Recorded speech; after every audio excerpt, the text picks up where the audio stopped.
देखिए पहला ही प्रश्न है आपका, परिमेय संख्या के रूप में हमें 3 और 4 के बीच में 6 परिमेय संख्या ज्ञात करना है। हम पढ़ रहे हैं परिमेय संख्या। क्या पढ़ रहे हैं हम? परिमेय संख्या पढ़ रहे हैं, रेशनल नंबर। अंग्रेजी में कहते हैं इसको रेशनल नंबर, परिमेय संख्या। परिमेय संख्या किस रूप की होती है? परिमेय संख्या P/Q के रूप की होती है। P/Q के फॉर्म में होती है। P/Q के फॉर्म में होती है परिमेय संख्या। P को अंश कहते हैं और Q को हर कहते हैं।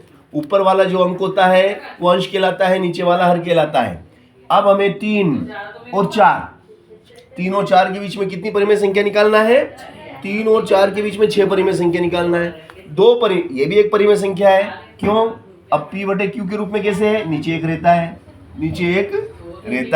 नीचे हमेशा एक रहता है, लिखते नहीं है, रहता है। ये P हो गया, ये Q हो गया, ये P हो गया, ये Q हो गया।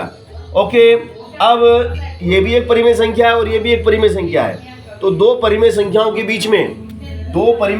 बीच में अनंत परिमेय संख्या होती है। कितनी होती है? अनंत में से कितनी लेना है? अनंत में से 6 लेना है। तो अनंत में से 6 कोई सी भी ले सकते हैं आप, कोई सी भी आपकी इच्छा हो जो ले सकते हैं आप। तो चलो, अब ये 3 है, तो मैं एक काम करता हूँ, इस 3 में मैं 20 का गुणा कर देता हूँ। आप अपनी इच्छा से कर सकते हैं, 10 का भी कर सकते हैं, है ना, 100 का भी कर सकते हैं, जिसको जैसा अच्छा लगे। मैं 20 का इसमें गुणा करता हूँ, ठीक है। 20 का इसमें मैं गुणा करूंगा और 20 का इसमें भी गुणा करूंगा, 20 में इसका गुणा करूंगा और 20 में इसका भी गुणा करूंगा, है ना। P में भी करा, Q में भी करा, P में भी करा, Q में भी करा। तो ये हो गया 20 तिया 60, 20 तिया 60/20 और ये 20 चौक 80, 20 चौक 80/20। अब ये दो परिमेय संख्या हमारे पास है, ठीक है। अब इनके बीच में हमें 4 लेना है। मात्र कितनी लेना है? 4। 60 के बाद क्या आता है? 61/20, 62/20, है ना। चाहो तो 63 लो, तो 65 लिख लो डायरेक्ट, क्योंकि बहुत संख्या है हमारे पास, है ना। तो 63/20 ले लिया, 64/20 ले लिया और 65/20। 1 2 3 4 3 2 5 6 निकालना और 66/20 हो गए 6। ये हो गई आपकी Q1 Q यानी परिमेय संख्या। Q परिमेय संख्या को Q से दर्शा। Q1 is equal to 61/20, Q2 is equal to 62/20, Q3 63/20, Q4 64/20। इसी प्रकार से Q5 और Q6 हो जाएगा। तो परिमेय संख्याएं आपको दर्शाना है। अब मैंने 61/20 ली, आप 61 नहीं लेते हो, आप 71 भी ले सकते हैं। 71/20, 72/20, 73/20, अपनी इच्छा जो इन मगर होना चाहिए 60 और 80 के बीच में, है ना। आप मैंने 20 का गुणा करा, आप चाहें तो यहाँ पे 100 का भी कर सकते हैं। तो ये 300/100 हो जाएगा, ये 400/100 हो जाएगा, फिर 301/100, 302/100, 303/100। इस प्रकार से आप परिमेय संख्या लिख सकते हैं, ठीक है। सरल है ना। उतार लो, चाहो तो उतार लो इसे आप।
अब ये कहता है 3/5 और 4/5 के बीच 5 परिमेय संख्या आपको निकालना है।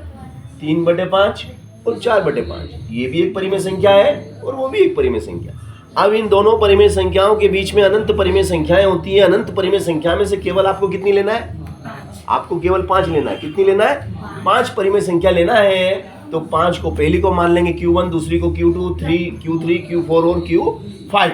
अब देखिए आप क्या करेंगे, ये जो 3/5 है इसमें आप 100 का गुणा ऊपर कर दो, या 20 या 60 ने 20 चौक 80, तो 20 का कर लो। चलो 20 का गुणा ऊपर कर लो, 20 का गुणा नीचे कर लो। 4/5 इसमें 20 का गुणा ऊपर कर लो और 20 का गुणा नीचे कर लो। चलिए तो देखिए ये हो जाएगा 20 या 60 और 20 पंजे 100, 20 चौक 80, 20 पंजे 100। अब आप Q1 कितना हो जाएगा आपका? 61/100, Q2 62/100, Q3 63/100, Q4 64/100 और 65/100। अनंत में से आपकी इच्छा हो जो आप ले सकते हैं। और इस प्रकार से आपके सामने Q1 हो गया, ये Q2, Q3, Q4, Q5। आप आपकी इच्छा से कुछ भी ले सकते हैं। मैंने ये लिया, आप यहाँ से लिख सकते हैं 65/100, 66/100, 68/100, 70/100, 75/100। आपको लेना 5 है, कोई से भी 5 इनके बीच में होना चाहिए। 60 और 80 के बीच में 5 कोई से भी आपको लेना है। ठीक है, चलिए तो ये 2 प्रश्न मोस्ट इंपॉर्टेंट थे जो मैंने आपको बताए। अब हमें रूट 2 को, ये रूट 2 को संख्या रेखा पे दर्शाना है ना। ये बहुत मोस्ट क्वेश्चन है, इसे आप ध्यान से देखेंगे कि किस प्रकार से रूट 2 को